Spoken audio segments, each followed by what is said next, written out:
Tol, ito example nung example yung Jeff Bezos at si Leonardo. Example yun eh. Jeff Bezos. Kasi si Jeff, sobrang dami naman. Alam mo na ako dun, di ba? Medyo Na ano ka rin dyan, nabash. nabash ako dun eh, nung tweet ko yun.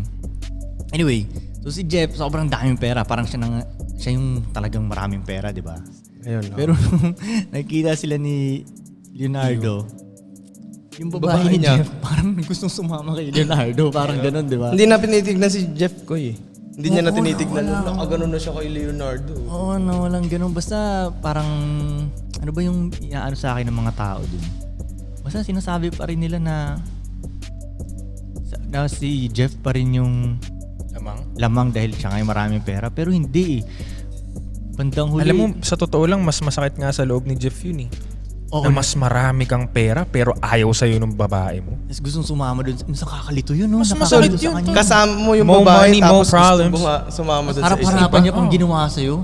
No? Mas masakit yun. Ikaw na yung pinakamayaman. Oo, more meron money, ka more ng problems. industriya na ikaw yung pinaka. Mm-hmm. Tapos iiwanan ka pa rin. Kasi kulang sa balance eh. Yun, kulang sa balance. Kasi kung titignan mo yung dalawa, si Leo o si Jeff, parang mas gusto mo maging ikaw si Leo eh, di ba? Oo. Di ba, Tol? Parang Sa sitwasyon na yun ha, oo. parang ganun. Mas gusto mo ikaw maging si Leo eh. Kahit hindi sa sitwasyon na yun, bilang dalawa lang sila. Oo, well, oo. Tanggalin mo. Totoo, sino Leo pa rin. Maging Leo pa ka rin. o maging Jeff ka, di ba?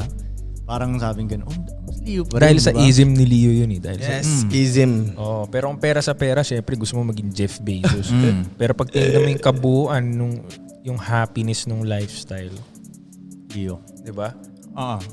I think mas masaya si Totoo, mas masaya. Mas live in the life. sa tingin ko lang Oo. opinion sa mga nakikita ko. Tingin ko lang parang mas din. masayang mas live in the life siya. Totoo.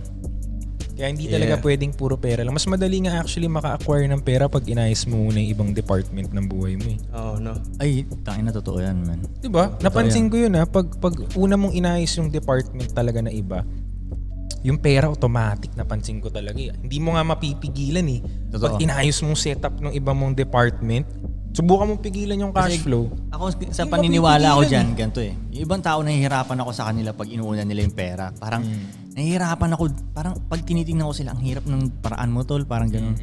So pag unahin mo muna yung mga ibang department mo, ito kasi nangyari yan, bakit parang mas madali yung pera eh. Nagiging cool ka na tao eh. Pag nagiging cool ka na tao, gusto kang kaibiganin ng ibang mga tao eh. Cool ka eh. Kasi lahat ng tao hindi cool. Tama, Lahat ng tama. tao gusto nilang kumaibigan ng cool na tao. Tama. So sila yung kakaibigan sa'yo. Ibig sabihin, no, may opportunities. Tama. Hindi mo alam kung sino yung magiging kaibigan mo. Hindi mo alam anong mabibigay sa'yo ng mga bagong kaibigan. Opportunities ang lalapit sa'yo eh. Tama. Tapos, babae yung lalapit din sa'yo. Tama. Eh yung babae niyo, Tama, pwedeng tama. may dalang iba, may opportunities din na, di ba? Right. So parang yun nga eh, parang mas madaling, Lalo pag may mentor na lumapit sa'yo. Minsan ganun pa yung mangyayari. Dahil maayos ka.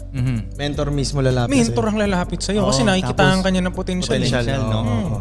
So, may Exactly. mentor ka niya. So, feeling ko talaga, aayusin mo muna yung overall mong sarili. Kagabi nag-usap kami ng tatay ko. Sabi, may tinuro siya sa akin bagong naisip niya na triangle. Sabi, isipin mo, iho, may triangle. Tapos, ikaw yung tuldok dun sa gitna. Yung bawat corner ng triangle, time, money, tsaka health.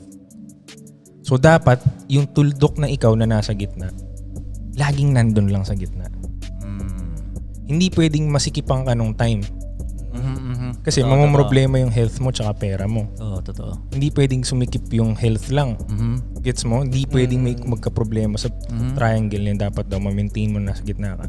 May oras ka, maayos yung health mo, maayos finances mo. Sabi niya, iho ang baduy kapag ganyan yung lifestyle mo, busy ka tapos mayaman ka, wala kang oras. Healthy ka, mayaman ka, pero pag aayain ka namin lumabas, may meeting ka. Baduy yun, iho. Oo. Paano kung meron kang health, meron kang time pero wala ka namang pera? Baduy pa rin. Hindi rin pwede yun. Sabi niya. Kaya nga, Balance kailangan mo sa gitna. complete package ka eh. Oh, hindi daw pwedeng masyadong marami kang oras, hindi rin pwedeng masyadong maraming pera, hindi rin pwedeng sobrang macho ka. Mas maganda, igitna mo. I-try mo. Pare-pareho lang tayong 24 hours eh. So try nating i-balance yun nga.